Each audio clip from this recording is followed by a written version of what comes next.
Prince Harry was just caught on a doorbell camera knocking on random London doors while claiming he can't feel safe in the UK. The image is strange, haunting even Harry, stripped of titles, stripped of protection, wandering like a man without a place to call home. But behind that brief moment, captured in pixelated video, lies a far deeper truth, one that shakes the very narrative he and Meghan have built over the past few years.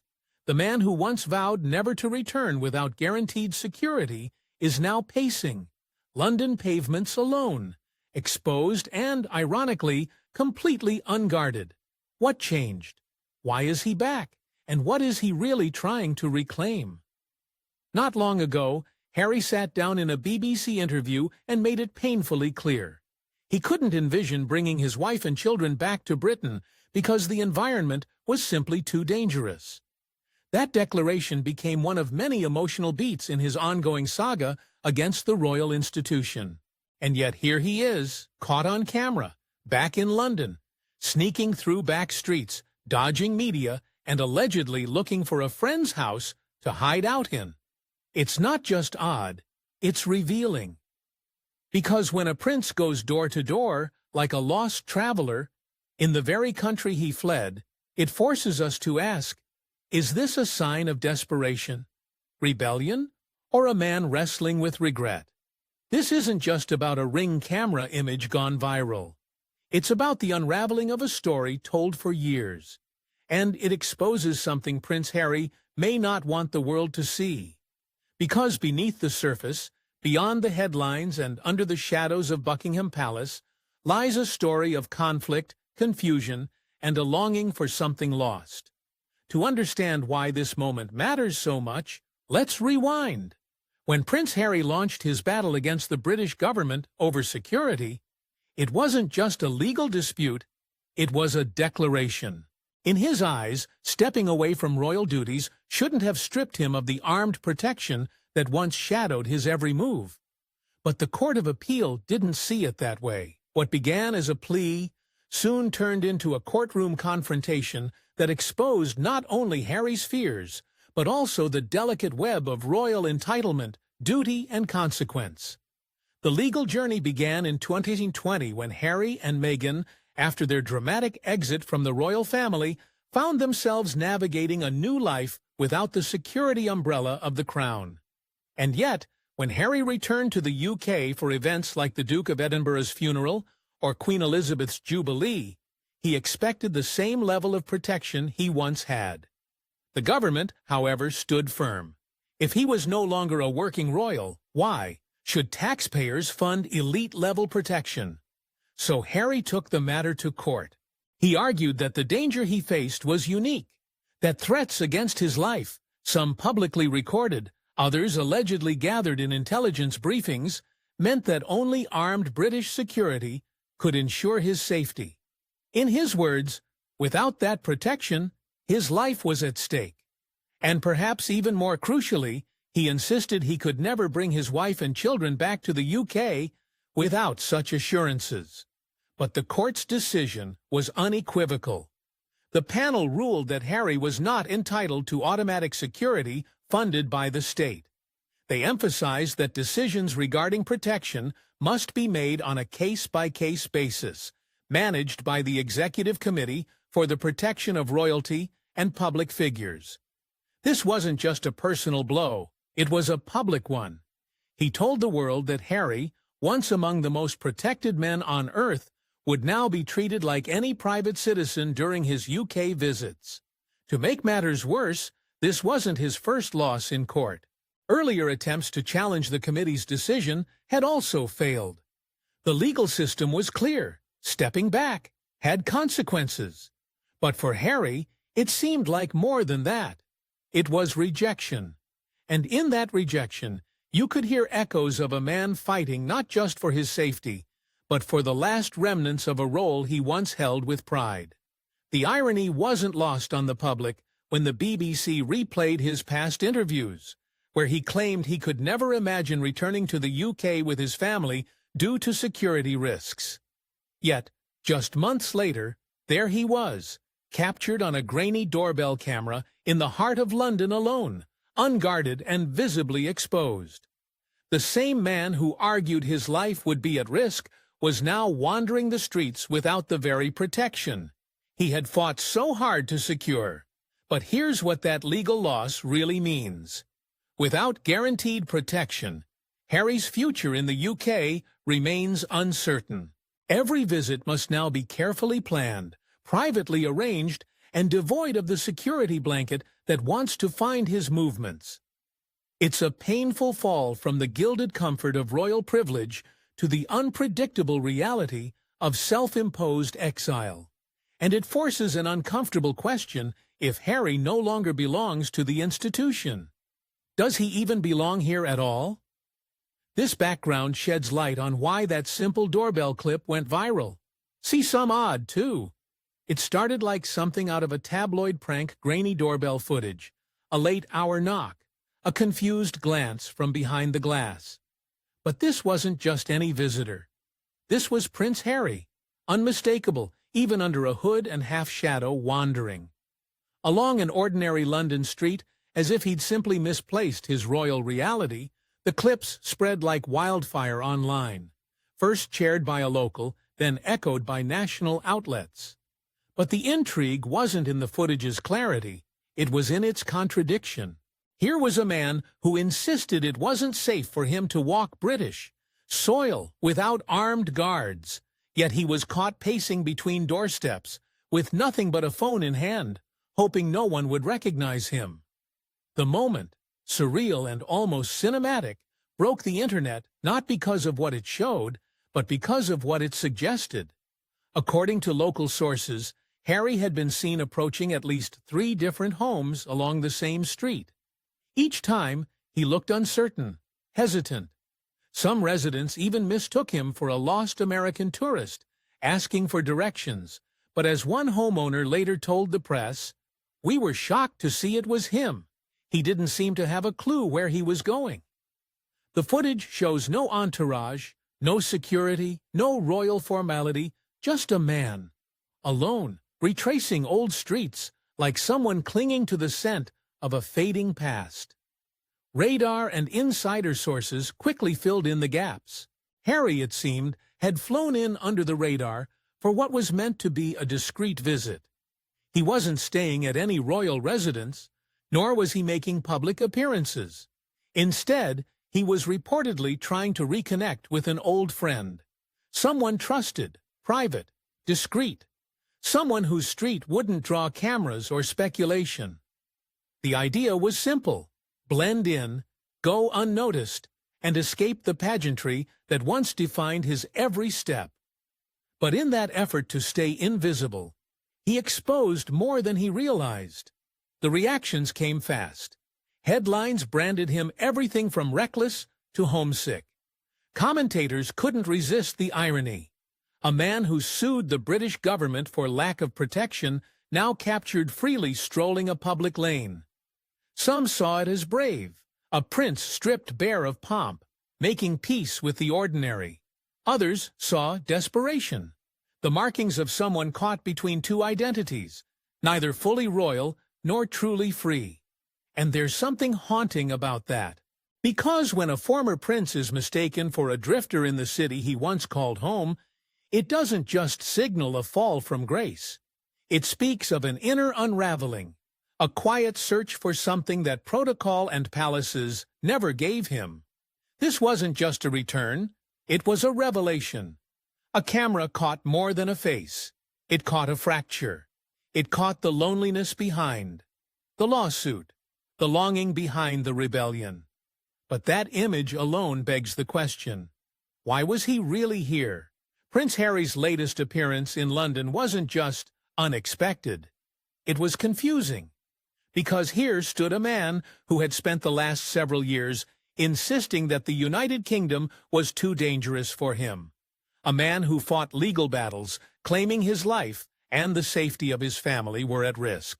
And yet the same man was now casually captured by a doorbell camera, wandering the streets of a London neighborhood without a single visible security guard. The contradiction was impossible to ignore.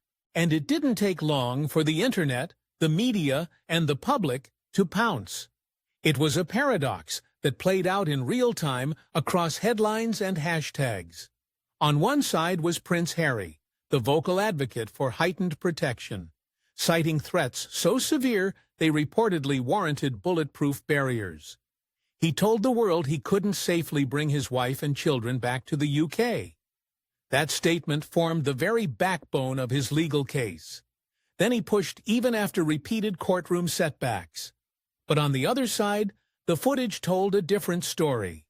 No security team, no armored car, not even a shadow of a protective presence. Just Harry, on foot, quietly attempting to disappear into the very city he once feared. The contradictions didn't end there. In recent months, Harry has traveled extensively, appearing at star-studded events in the United States, including a major awards ceremony in Las Vegas, public engagements in New York, and media interviews with the BBC and other major outlets. At none of these events did he appear to be flanked by the kind of high-level, visible armed security he deemed essential in Britain. The question quickly became unavoidable. If he can walk freely through a city like Los Angeles or Las Vegas, why is London suddenly unsafe? Public opinion exploded in two directions. For some, this was the final straw. They saw the footage as proof that Harry's security claims were exaggerated, a legal maneuver more than a legitimate fear. Critics called it hypocrisy, arguing that Harry wanted taxpayer-funded perks without fulfilling the duties that once earned them. They labeled his behavior reckless, pointing out how his actions undermined the credibility of his case and made a mockery of the very system he had challenged. But others saw something more vulnerable beneath the surface. For them, the video didn't show arrogance or contradiction. It revealed homesickness. They saw a man disconnected from his roots, navigating a city that no longer welcomed him. To them, Harry wasn't staging a stunt. He was simply trying to reclaim a piece of the life he left behind, even if he had to do it alone. The image of him knocking on doors felt more tragic than bizarre, more desperate than entitled.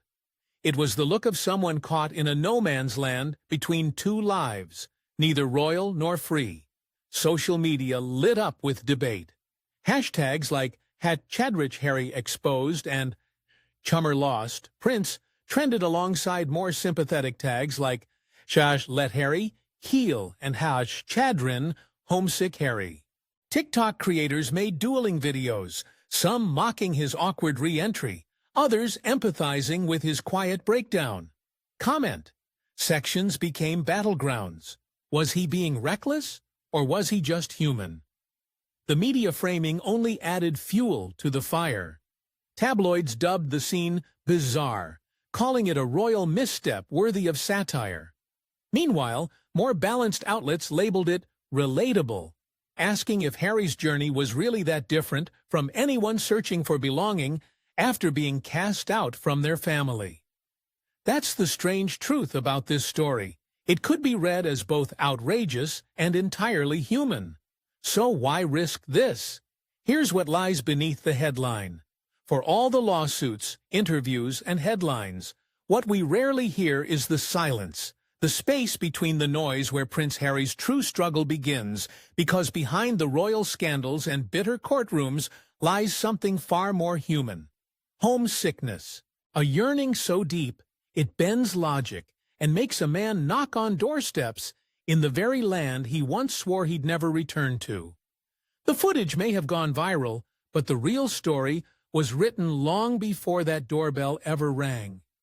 It's the story of a prince who walked away from a crown, only to find that walking away from home is much harder. Since stepping down from royal duties, Harry has created a life that looks picture-perfect on paper. A lavish estate in Montecito, a Netflix deal, a Spotify podcast, a beautiful family. Yet none of it seems to fill the void that echoes in his recent actions. Montecito offers luxury and anonymity, but it doesn't offer history. It doesn't offer Windsor. It doesn't offer London fog, Sandringham Christmases, or the quiet dignity of royal routine. What it offers is escape, but even escape has its price. Insiders close to the Sussexes have long hinted at this hidden ache, that while Meghan has found comfort and clarity in California, Harry remains split between two worlds. His present life may be full of freedom, but it's also full of distance. Distance from his brother, from his father, from the guards who once saluted him, from the people who watched him grow up only to now watch him from a distance through scandal, grief, and controversy. And perhaps most painfully, distance from the only world his mother ever belonged to. Experts in royal history and trauma have drawn parallels between Harry and the emotional ghosts that haunt his bloodline. Abandonment, grief, public judgment, from Diana to Margaret to even Edward VIII. The institution has always bred isolation in those who dare to rebel. In Harry's case, it's rebellion fueled by love, but complicated by legacy. One royal biographer recently noted, Harry is not just running away from pain. He's chasing a memory that no longer exists, and that chase leads him back to the streets of London not for headlines, but for a sliver of connection. That longing becomes especially raw when you contrast the birthday footage of Archie and Lilibet. Archie on his birthday looked strangely alone in photos. No friends, no cousins, no chaos. Just a boy who should have had a room full of laughter, but was instead met with distance and quiet. Meanwhile, Lilibet's celebration appeared to sparkle, perhaps because it was closer to Meghan's family, her comfort zone, her new roots. For Harry, the contrast is haunting, because his children are growing up in a world far removed from the castle walls that shaped him, and no matter how hard he tries to bridge the gap, the physical and emotional miles grow wider, and so he tries quietly. Through unannounced visits, covert trips, private phone calls, he wants to show his children where he came from. Not just the buildings or the titles, but the spirit, the memories, the gravestones, the legacy. But how do you do that when your every step is scrutinized, when your motives are questioned, when you're locked out of your own past? This is not the behavior of a man craving attention. It's the action of someone who's lost something he can't name, something no amount of fame or freedom can replace. It's the walk of a son trying to honor his past without reopening old wounds. And when he knocks on those quiet London doors, it's not just to find a place to stay. It's to feel, if only for a moment, like he still belongs somewhere.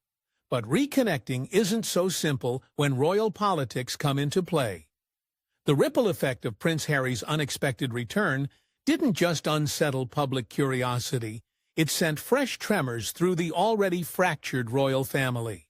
While the doorbell footage may have captured a quiet moment in a private mission, the consequences echoed through every corner of the monarchy. For King Charles and Prince William, the timing, the secrecy, and the optics couldn't have been worse. Once again, Harry had acted alone outside the institution, beyond protocol and without warning. And every unannounced step he took on British soil seemed to widen the silent gulf between him and the two men who once stood beside him at palace gates and family funerals. King Charles, despite his outward restraint, could not have missed the implications. This was not just about a son returning home, it was about a former senior royal challenging the very structure the monarch now leads. Harry's repeated legal campaigns had already forced the crown to face uncomfortable scrutiny over how it protects or doesn't protect its former members. By losing his case in court, Harry inadvertently chipped away at the old system, exposing just how much power had shifted and how rigidly that power was now being guarded. And while the ruling may have gone against him, it laid bare a truth. The roof, palace was hesitant to confront. The royal firm no longer bends for blood alone. For Prince William, the situation was even more personal. Their bond, once unshakable, has disintegrated into distant formality. As close to the palace revealed that Harry did not meet with William during this quiet return, and no such meeting was expected. The divide isn't just philosophical, it's emotional. William, loyal to the crown and prepared for kingship, sees Harry's unpredictable actions as a threat not just to tradition, but to unity. And yet, behind closed doors, even insiders admit there is a quiet sadness in the silence. And the brothers, a gap that grows wider with every headline, every lawsuit, and now every shadowy visit caught on camera. Public reaction to this return was as divided as ever. Some saw Harry's determination as brave, a man fighting for safety, dignity, and fatherhood in a system that punished him for choosing independence. Others saw the visit as petty, even theatrical, a tantrum disguised as a homecoming. Tabloids wasted no time calling it out. If he's afraid, why show up unannounced? They asked. If he wants peace, why keep the cameras rolling? But beyond the loud headlines, many Britons quietly admitted they understood the ache. Because what Harry was really confronting wasn't just policy, it was legacy, memory, and rejection. And that, to many, felt deeply human. All commentators were quick to point out the institutional paradox. The crown is built on tradition, on control, on silent loyalty. But Harry is asking it to adapt to a new era, one where trauma is named, where emotion is public, and where no title should silence a personal truth. It's a war between centuries-old etiquette and modern expectations. And at the heart of that battle is a man who can no longer pretend to belong, but still can't fully walk away. Even as speculation swirled, Harry tried to shift the tone. After his court loss, he released a short but striking statement, thanking the judge for the hearing and hinting at forgiveness and healing. It was a measured response. No bitterness, no blame. But from the palace, there was silence. Sakihan. Charles made no comment. William offered no public gesture. Behind the grandeur of royal walls, the message was loud and clear. The institution is moving forward, with or without him. So what's the grand design, if any, behind this unexpected visit? The timing, the silence, the viral image. None of it was accidental. Because while it may have looked like a lonely prince caught on a doorbell camera, the truth is far more calculated. Prince Harry's stealth visit wasn't just a spontaneous act of nostalgia. It was a piece in a larger, more complex narrative. A carefully measured step in a long-term strategy that blurs the line between privacy and performance, sympathy and scrutiny, vulnerability and influence. It's a move that stirred empathy in some and sparked suspicion in others. But either way, it succeeded in one thing: it got the world talking again. Harry's media strategy has always danced between contradiction and brilliance. One moment he pleads for privacy.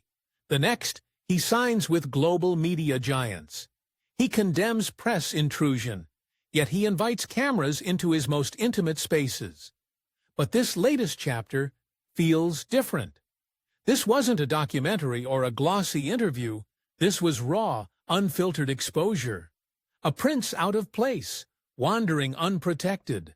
The very visual Harry has spent years trying to control was now leaking into the public sphere, not through a professional lens, but through a civilian's smart doorbell. But yet, was it really unplanned? Some believe Harry's unannounced appearance in London was a genuine act of emotional necessity. Others see a deeper play. In the era of controlled narratives and soft power politics, even vulnerability can be a tool. A public appearance without guards. A secret trip to reconnect with a discreet friend. These aren't just personal moves, they're symbolic. They speak to a man trying to recast himself, not as a rogue, royal, or a runaway son, but as a relatable figure, someone who, despite fame and fortune, still searches for belonging, still feels the cold sting of exile, and still believes in redemption. In that way, the footage wasn't damaging, it was disarming. It forced the public to look past the lawsuits, the headlines, the palace whispers, and see the man underneath. A man who has lost more than he's gained. Who, despite his titles, walks alone. And that's where sympathy creeps in. Suddenly, the once reckless prince becomes the wounded one, the misunderstood one. And the timing couldn't be more impactful. Because just days after that image went viral, Harry stepped onto another stage, the Diana Awards in Las Vegas. There, he wasn't a man knocking on random doors. He was a global figure, delivering emotional speeches, raising funds, and recentering his brand on the legacy of his mother. The same mother who was hounded by cameras, mistrusted by the crown, and adored by millions. The parallel wasn't lost on anyone. This wasn't just about promoting a charity. It was about reminding the world where he came from, and where his loyalty truly lies. That same duality, public duty and private pain, is now defining Harry's every move. The challenge is no longer choosing between the UK and the US, or between monarchy and independence.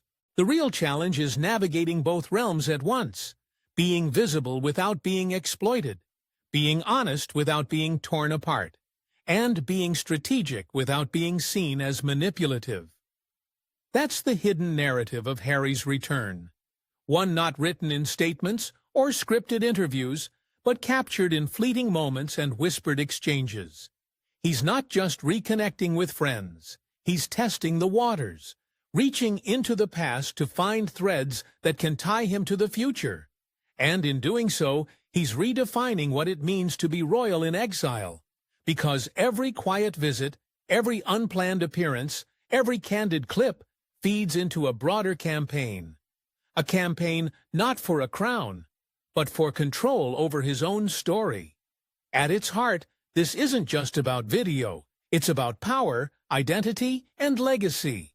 Prince Harry's quiet return wasn't just a moment of vulnerability. It was a calculated risk, a contradiction in motion. The man who once warned that the UK wasn't safe for his family was now wandering London streets alone, caught not by the press, but by the people. That single doorbell snapshot peeled back the veil of strategy and secrecy, revealing something far deeper than just a lapse in security. It exposed the fragile space Harry now occupies somewhere between royal and outsider, between self-preservation and longing for home.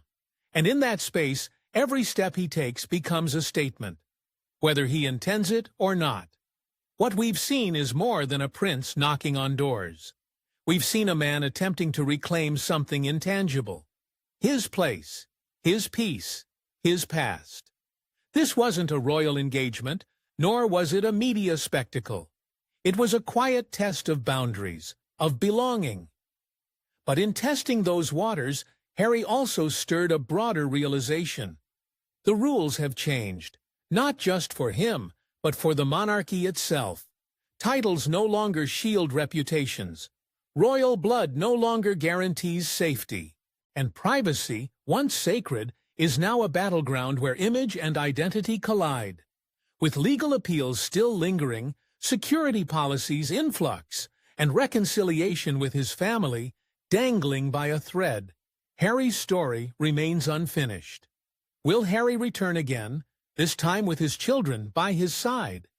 Will the palace extend a hand or keep the gates closed?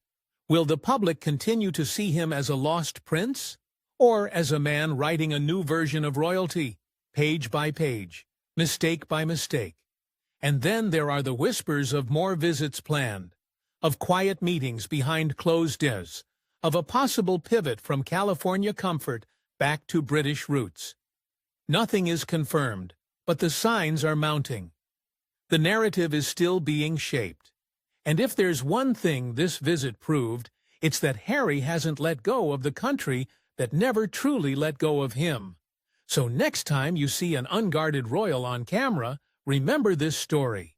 It wasn't just a chance encounter, it was a signal, a reminder that even in silence, the most powerful statements can be made.